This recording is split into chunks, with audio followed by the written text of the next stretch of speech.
Hello friends, പുതിയൊരു വീഡിയോയിലേക്ക് എല്ലാവർക്കും സ്വാഗതം. അങ്ങനെ വിക്രം ബൈക്കിൽ ആ ഒരു ബാഗും തൂക്കി ഇങ്ങനെ വരികയായിരിക്കും. അപ്പോൾ അമ്മയാണെങ്കിൽ അത് കാണുമ്പോൾ ചോദിക്കുന്നുണ്ട്, എന്താണ് പതിവില്ലാതെ നിൻ്റെ കയ്യിലൊരു ബാഗൊക്കെ ഇങ്ങനെ കാണുന്നത് എന്നൊക്കെ ചോദിക്കുകയായിരിക്കും. അപ്പോൾ വിക്രമാണെങ്കിലും ആ വേദ എവിടെ എന്ന് ചോദിക്കുകയായിരിക്കേ. അപ്പോൾ അമ്മയാണെങ്കിലും പറയും, അപ്പോൾ ഞാൻ കേട്ടതൊക്കെ സത്യമായിരിക്കും അല്ലേ, അപ്പോൾ രാധി അവിടെ കാണുന്നുണ്ടാവേ. എന്നിട്ട് പിന്നെ വേദ എവിടെയെന്ന് അന്വേഷിക്കുമ്പോൾ നന്ദിനിയാണെങ്കിലും പറയും, ദേ അപ്പുറത്ത് നിൻ്റെ ഷർട്ട് വിലക്കി അവിടെ നിൽക്കുന്നുണ്ട് എന്നിങ്ങനെ പറയുമായിരിക്കും. എന്നിട്ട് പിന്നെ വേദ എടുത്ത് പോവുമായിരിക്കും വിക്രം. അപ്പോൾ വേദയാണെങ്കിൽ ഭയങ്കര അലക്കലൊക്കെ ആയിരിക്കും വിക്രമിൻ്റെ ഷർട്ട്. എന്നിട്ട് ഭയങ്കര ഇങ്ങനെ അലക്കണ കാണുമ്പോൾ വിക്രമാണെങ്കിലും ചോദിക്കും, എൻ്റെ അടുത്തുള്ള ആ ഒരു ദേഷ്യം ഷർട്ടിനോട് തീർക്കാണോ നീ എന്നിങ്ങനെ ചോദിക്കുകയായിരിക്കേ. അപ്പോൾ വേദയാണെങ്കിലും പറയും, അല്ല ഈ ഷർട്ട് പോലെ ഇയാളെ എനിക്കിനി കിട്ടേണ്ടതല്ലേ, ഇതുപോലെ ആക്കേണ്ടതല്ലേ എന്നൊക്കെ ഇങ്ങനെ പറയുമായിരിക്കും ആക്കുന്ന രീതിക്ക്. അപ്പോൾ വിക്രമിനാണെങ്കിലും ദേഷ്യം വന്നിട്ട് ഡി എന്ന് പറഞ്ഞ് ആ ഒരു തോളിലുള്ള ആ ഒരു ബാഗ് ഉണ്ടല്ലോ ശ്രീ കൊടുത്തത്, അത് ആ ഒരു അലക്കുകലേക്ക് വലിച്ചെറിയായിരിക്കും. അപ്പോൾ വേദയാണെങ്കിൽ അതിങ്ങനെ നോക്കുന്നുണ്ടാവും. എന്നിട്ട് വിക്രമാണെങ്കിലും വേദ എടുത്ത് പറയുമായിരിക്കും, ഞാനേ ഗുണ്ടപ്പണി ചെയ്യുന്നവനാണ്, കാശും വാങ്ങുന്നവനാണ്, പക്ഷേ ഒരു പെണ്ണിന് വിലയിടാൻ മാത്രം നീചകനല്ല ഞാൻ എന്തൊക്കെ ഇങ്ങനെ പറയുമായിരിക്കും. അപ്പോൾ വേദയ്ക്കാണെങ്കിലും കാര്യമൊന്നും മനസ്സിലാവുന്നുണ്ടാവില്ല. എന്നിട്ട് വിക്രമാണെങ്കിലും പറയുമായിരിക്കും, ദേ കണ്ടില്ലേ, ഇതേ നിൻ്റെ അച്ഛൻ നിൻ്റെ ഏട്ടൻ്റെ അടുത്ത് കൊടുത്തുവിട്ട പൈസയാണ് ഈ ഇരിക്കുന്നത്. അവർ നിനക്ക് പറഞ്ഞ വില 10 ലക്ഷമാണ്. 10 ലക്ഷം തന്നു കഴിഞ്ഞാൽ ഞാൻ വാങ്ങിയിട്ടുണ്ടല്ലോ ഈ 10 ലക്ഷം, അതുകൊണ്ട് നിന്നെ അങ്ങോട്ട് കൊണ്ടാക്കണം, ഞാൻ നാട് വിടണം എന്നൊക്കെയാണ് പറഞ്ഞിരിക്കുന്നത് എന്നൊക്കെ പറയുമായിരിക്കും. അപ്പോൾ ഇത് കേൾക്കുമ്പോൾ വേദയ്ക്കാണെങ്കിൽ ആകെ സങ്കടമായിരിക്കും ചെയ്യുന്നത്. എന്നിട്ട് വേദയാണെങ്കിലും പറയും, ഇല്ലാത്തത് പറയരുത്, എൻ്റെ അച്ഛനെ ഒന്നും പറഞ്ഞു പോവരുത് എന്നൊക്കെ ഇങ്ങനെ ദേഷ്യപ്പെടുന്നൊക്കെ ഉണ്ടാവും. അത് കഴിഞ്ഞ് വിക്രമാണെങ്കിലും ഇങ്ങനെ പറയുമായിരിക്കും, നീ വേണമെങ്കിൽ വിശ്വസിച്ചാൽ മതി, അവിടെ കാശ് തരുമ്പോൾ ഈ രാധ ഉണ്ടായിരുന്നു, പിന്നെ എൻ്റെ ഏട്ടൻ എന്ന് പറയുന്നത് അയാളും ഉണ്ടായിരുന്നു എന്നൊക്കെ ഇങ്ങനെ പറയുമായിരിക്കും. അപ്പോൾ രാധയാണെങ്കിലും പറയുന്നുണ്ട്, ഞാനവിടെ ഉണ്ടായിരുന്നു, ഞാൻ എൻ്റെ കണ്ണുകൊണ്ട് കണ്ടതാണ് പൈസ കൊടുക്കുന്നത്, എന്നിട്ട് ഇവിടെ വന്ന അമ്മയോടും ഏടത്തിമാരുടെ അടുത്തൊക്കെ ഞാൻ ഈ കാര്യം പറഞ്ഞായിരുന്നു എന്നിങ്ങനെ പറയുമായിരിക്കേ. അപ്പോൾ വേദയ്ക്ക് ഇത് കേൾക്കുമ്പോൾ സഹിക്കാൻ പറ്റുന്നുണ്ടാവില്ല, കാശ് എന്നെ ഇവിടുന്ന് ഒഴിവാക്കാൻ വേണ്ടിയിട്ട് കൊടുത്തു എന്നുള്ള രീതിക്ക് അറിയുമ്പോൾ വല്ലാതെ തകർന്നു പോകുമായിരിക്കും നമ്മുടെ വേദ. എന്നിട്ട് വേദയാണെങ്കിൽ ആ ഒരു പണസഞ്ചി എടുത്ത് വേഗം റൂമിലേക്ക് ചെല്ലുമായിരിക്കും. എന്നിട്ട് ഡോറൊക്കെ ഇങ്ങനെ ക്ലോസ് ചെയ്യുമായിരിക്കും. അപ്പോൾ അമ്മയ്ക്കാണെങ്കിൽ അത് കാണുമ്പോൾ സങ്കടമാവുമായിരിക്കും. വിക്രമാണെങ്കിൽ ഇങ്ങനെ നോക്കുന്നുണ്ടാവും വാതിലൊക്കെ അടച്ചിങ്ങനെ നിൽക്കുന്നത് കാണുമ്പോൾ. എന്നിട്ട് പിന്നെ അമ്മയാണെങ്കിലും സങ്കടത്തിൽ ശ്രീജ എടുത്ത് ചോദിക്കുകയായിരിക്കും, ശ്രീജെ ആ കുട്ടി ഇനി പോവോ എന്തോ എന്നിങ്ങനെ സങ്കടത്തിൽ ചോദിക്കുകയായിരിക്കും. അപ്പോൾ ശ്രീജ ആണെങ്കിലും പറയും, അറിയില്ല അമ്മേ എന്നിങ്ങനെ പറയുമായിരിക്കും. അത് കഴിഞ്ഞ് വേദയാണെങ്കിലും ആ ഒരു ബാഗ് തുറന്നു നോക്കുമായിരിക്കും. അപ്പോൾ അതിൽ കുറേ കാശിൻ്റെ കെട്ടുകളായിരിക്കും. അപ്പോൾ അത് കാണുമ്പോൾ വേദയാണെങ്കിലും ഒന്ന് കണ്ണിന്നൊക്കെ ഇങ്ങനെ വെള്ളമൊക്കെ വരുന്നുണ്ടാവും സങ്കടം വന്നിട്ട്. എന്നിട്ട് ഉടനെ തന്നെ ഫോൺ എടുത്തിട്ട് അച്ഛനെ കോൾ ചെയ്യുമായിരിക്കും. അപ്പോൾ അച്ഛൻ്റെ അടുത്ത് ഇങ്ങനെ കാര്യങ്ങളൊക്കെ സംസാരിക്കുന്ന സമയത്ത് അച്ഛനൊന്നും അറിയുന്നുണ്ടാവില്ല, കാരണം അച്ഛൻ അറിയാതെ ആയിരുന്നല്ലോ ശ്രീകാന്ത് ആ പൈസ കൊടുത്തത് വിക്രമിന്. എന്നിട്ട് പിന്നെ എനിക്കിങ്ങനെ വിലയിടാൻ മാത്രം ആയല്ലേ അച്ഛൻ, ഞാൻ എന്നും എൻ്റെ ആ ഒരു മനസ്സിൽ കൊണ്ടു നടക്കുന്ന ഒരു അഭിമാനമാണ് അച്ഛൻ്റെ മകൾ എന്ന രീതിക്ക്. പക്ഷെ ആ ഒരു അഭിമാനത്തെയാണ് അച്ഛനിപ്പോൾ തകർത്ത് കളഞ്ഞത്. എനിക്കിത് വിശ്വസിക്കാൻ സാധിക്കുന്നില്ല. എനിക്ക് അച്ഛൻ കണ്ട വില 10 ലക്ഷമാണല്ലോ അച്ഛാ, അതുകൊണ്ടല്ലേ ശ്രീയേട്ടനടുത്ത് കൊടുത്തു വിട്ടത് എന്നൊക്കെ ഇങ്ങനെ പറയുമായിരിക്കും. അപ്പോൾ അച്ഛനാണെങ്കിൽ സത്യമായിട്ട് ഇതൊന്നും അറിഞ്ഞിട്ടേ ഉണ്ടാവില്ല. അപ്പോൾ ഞാനിതൊന്നും അറിഞ്ഞിട്ടല്ല ഇതൊന്നും ചെയ്തത് എന്നിങ്ങനെ പറയുമ്പോൾ വേദയാണെങ്കിൽ അതൊന്നും ഉൾക്കൊള്ളുന്നേ ഉണ്ടാവില്ല.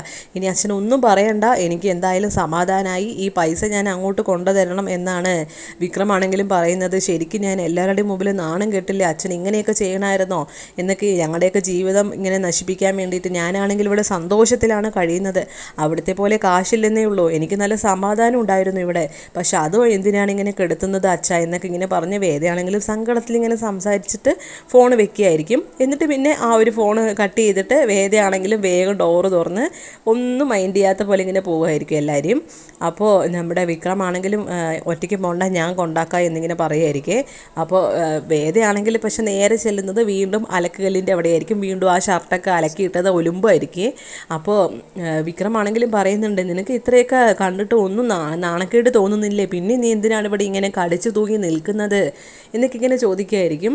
അപ്പോൾ നമ്മുടെ വേദയാണെങ്കിലും പറയും, അപ്പോൾ നിങ്ങൾക്ക് ആ കാശ് വാങ്ങുമ്പോൾ ഒരു നാണക്കേടും തോന്നിയില്ലേ, പിന്നെ എന്തിനാണ് എനിക്ക് അങ്ങനെ നാണക്കേട് തോന്നേണ്ട ആവശ്യം എന്നിങ്ങനെ പറയുമ്പോൾ വിക്രമാണെങ്കിലും പറയുമായിരിക്കും, ആ കാശ് ഇവിടെ കൊണ്ടുവന്ന് നിന്നെ മുമ്പിലൊന്ന് ബോധിപ്പിക്കാൻ വേണ്ടി മാത്രമാണ് ഞാൻ ആ കാശ് വാങ്ങിയത്, എനിക്കല്ലാതെ വലിച്ചെറിയാൻ അറിയാമായിരുന്നു അങ്ങോട്ട് മുഖത്ത്, പക്ഷേ നിന്നെ ഒന്ന് ബോധിപ്പിക്കാൻ വേണ്ടി മാത്രമാണ് ഞാൻ ആ കാശും കൊണ്ട് ഇങ്ങോട്ട് വന്നത് എന്നൊക്കെ ഇങ്ങനെ പറയുമായിരിക്കും. അപ്പോൾ വേദയാണെങ്കിലും പറയുന്നുണ്ട് കൂടുതൽ സംസാരിക്കാനൊന്നും നിൽക്കണ്ട, അങ്ങോട്ട് മാറി നിൽക്കുക എന്നൊക്കെ ഇങ്ങനെ പറയായിരിക്കേ.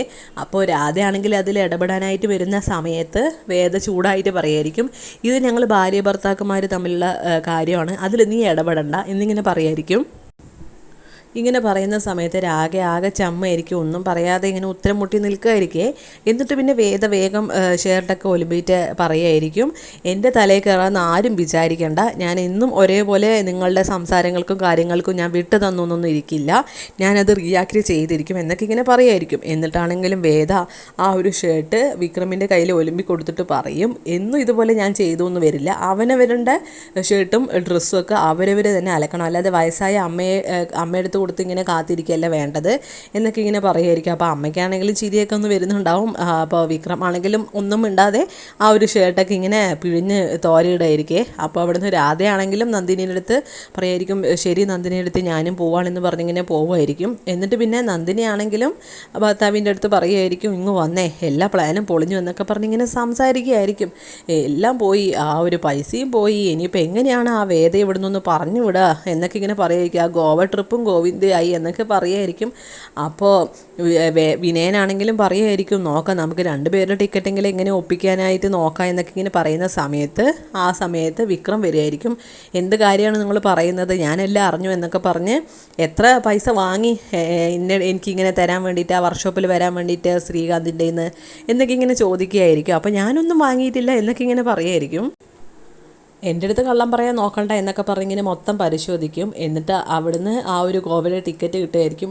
ഓ ഇതായിരിക്കും പ്രത്യുപകാരം തന്നത് അല്ലേ എന്ന് പറഞ്ഞ് ആ ടിക്കറ്റ് അങ്ങോട്ട് കീറി പോക്കറ്റിൽ തന്നെ ഇടായിരിക്കും കേട്ടോ, വിക്രമിൻ്റെ പോക്കറ്റിൽ തന്നെ. എന്നിട്ട് പിന്നെ അവിടുന്ന് പോകുമ്പോൾ പറയുമായിരിക്കും, ഇനി മേലാൽ ഈ കാര്യത്തിൽ ഇടപെടുമോ എന്തെങ്കിലും ചെയ്താൽ അവരുടെ പക്ഷം നിന്ന് എന്നെ ചതിക്കാനായിട്ട് നോക്കാനോ ഞങ്ങളുടെ കാര്യത്തിൽ ഇടപെടാനോ നോക്കിക്കഴിഞ്ഞാൽ ഇതുപോലെ ആയിരിക്കില്ല ഞാൻ പെരുമാറുക എന്ന് പറഞ്ഞിങ്ങനെ കോളറിലൊക്കെ പിടിച്ചിങ്ങനെ ആക്കുന്നുണ്ട് കേട്ടോ. അപ്പം നന്ദിനി ആണെങ്കിൽ വീട് എന്നൊക്കെ ഇങ്ങനെ പറയുന്നുണ്ടാവും.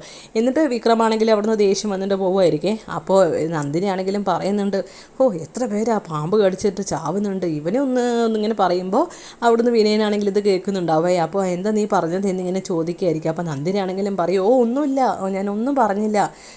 എന്നിട്ട് മനസ്സിൽ പറയുമായിരിക്കും, നിങ്ങൾ ചേട്ടനും അനിയനാണ്, ഇനി ലാസ്റ്റ് എല്ലാം പറഞ്ഞിട്ട് ഞാനായിരിക്കും പുറത്ത്, ഞാനൊന്നിനുമില്ലേ എന്ന് പറഞ്ഞ് നന്ദിനി ആണെങ്കിലും അവിടുന്ന് പോവുമായിരിക്കും. ശേഷം കാണിക്കുന്നത് ശ്രീകാന്ത് വേദയുടെ വീട്ടിലേക്ക് വരുന്നതായിരിക്കും. വന്ന ഉടനെ തന്നെ അച്ഛൻ ശ്രീകാന്തിൻ്റെ അടുത്ത് കാര്യങ്ങളൊക്കെ ചോദിക്കുകയായിരിക്കും. നീ ഇതിന് വേണ്ടിയിട്ട് ഇങ്ങനെ കാശ് കൊടുത്തു എന്ന് കേട്ടത് ശരിയാണോ എന്ന് ചോദിക്കുമ്പോൾ ശ്രീകാന്ത് ആണെങ്കിലും ഒന്നും പരിങ്ങിയിട്ട് പറയുന്നുണ്ടാവില്ല. സത്യം പറ, നീ കാശ് കൊടുത്തോ ഇല്ലയോ, എനിക്കത് അറിയണം എന്ന് പറയുമ്പോൾ ആ കൊടുത്തു അച്ഛാന്ന് പറയുമ്പോൾ ശ്രീകാന്തിൻ്റെ മുഖത്തിനിട്ട് ഒരൊറ്റ വീക്ക് കൊടുക്കുമായിരിക്കും അച്ഛൻ.